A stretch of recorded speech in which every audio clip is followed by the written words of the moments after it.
that meat but don't feel the need to intrude on villages to find their food sources.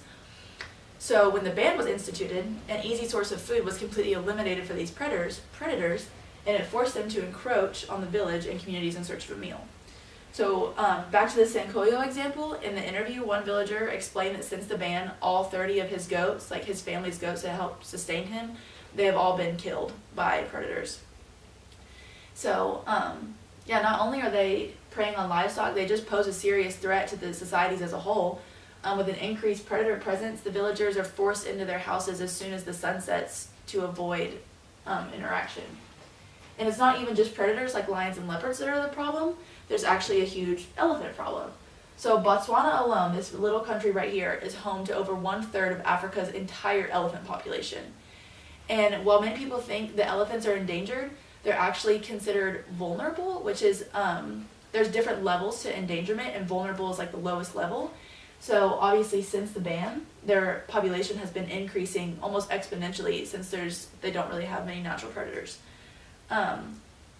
So elephants are obviously very, very large animals, and they require a very large amount of space in order to be successful since they use so many resources.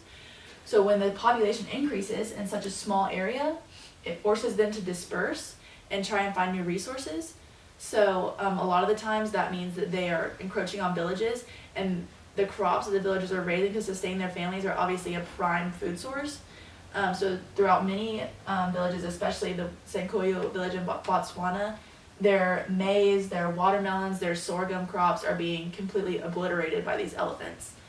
Right, and in the communities where these crops are their only source of livelihood, obviously the destruction of them is very detrimental. So trophy hunting obviously reduced predator numbers, reduced elephant numbers, and promotes a safer environment for communities and preventing the destruction of their crops and the killing of their livestock. Without trophy hunting, the number of these animals will continue to increase, and human-wildlife conflict will only continue to be a problem. So now that you know a little bit more about both sides of the trophy hunting argument, do you believe that there is some sort of middle ground that can be reached? Can you think of any solutions that might satisfy both sides? I feel like if there was like more regulation on, like if they had a tighter regulation on like poaching versus trophy hunting, because I feel like with the proper regulation, trophy hunting can be managed in a way that is beneficial to the communities that live there, but also not detrimental to the populations of animals that could potentially go extinct. But in order to do that, you would have to, I feel like, decrease the price of being able to get a license, because obviously, like you said, most people in Africa can't afford that. And so obviously when you can't afford something, you start doing it illegally, and that might be the reason that there is so much poaching going on in Africa. But I feel like if they were to simply lower that price, then more people would buy it, and that way the money could still circulate through, but like more people would be hunting legally, and with more regulation, that poaching wouldn't be as much of an issue. Definitely, that's actually a great solution. Do you have any ideas? There's definitely like a lot of factors that go into this whole thing, like in agreement with Tyler on the whole managing how it's done. Obviously, human life is more important than animal life, but at the same time, you don't want to put what's been put on this earth in jeopardy of being wiped out. And so it's kind of like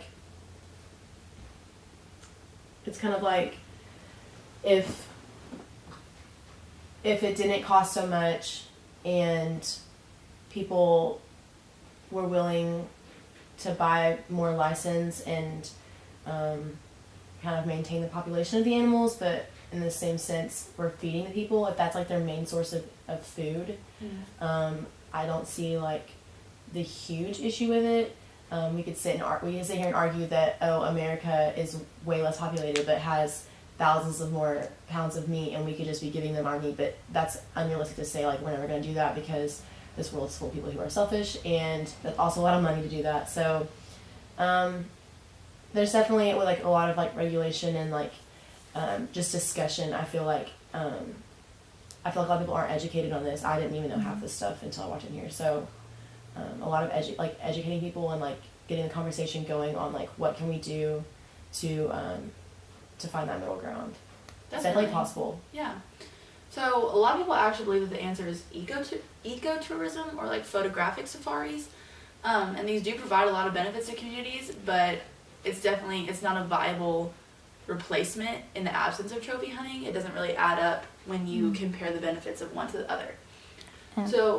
And also, like, with ecotourism, like, I'm all for ecotourism. I think that it's great, but also, if you think about it, like, realistically, they're not going to have as much money revenue coming in because you can go see lions at the zoo in Texas. You don't have to travel to Africa to do it. Paying for a plane ticket and right. So, like, towards the end of it, I feel like that would not be, like, as beneficial money-wise to them, tourism-wise, you know, as much as they get now. And that's still not getting food to them. Right. Exactly. Yeah. Not only, you're right, it doesn't produce as much revenue as trophy hunting. And it obviously takes away the food aspect of it. If there's no animals being killed, there's no food being provided. It actually, the only thing that it has on trophy hunting is that it provides higher employment rates. But other than that, its community income is much less. So between 2011 and 2013, trophy hunting operations in Africa provided over $5 million to all of the local communities and their conservancies, and ecotourism provided a little under $2 million, which is still a decent amount, but obviously a lot less when compared to trophy hunting. Obviously, like we said, it also removes the benefit of the meat provisioning, and it still leaves communities with that rampant wildlife problem that we talked about. Also, trophy hunters are willing to travel way farther away from airports and big cities to the more rural areas to hunt, where ecotourism tends to gravitate towards, big cities close to airports, easy to travel to, the more like things that are beautiful to see.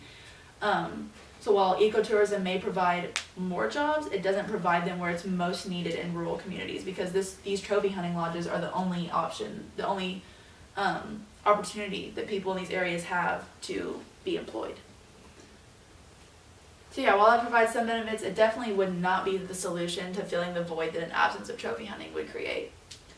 So as I hope you've seen through these examples, the trophy hunting argument is not just about animals.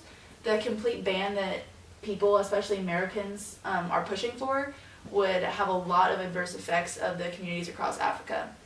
So, is trophy hunting the best wildlife management method? Absolutely not.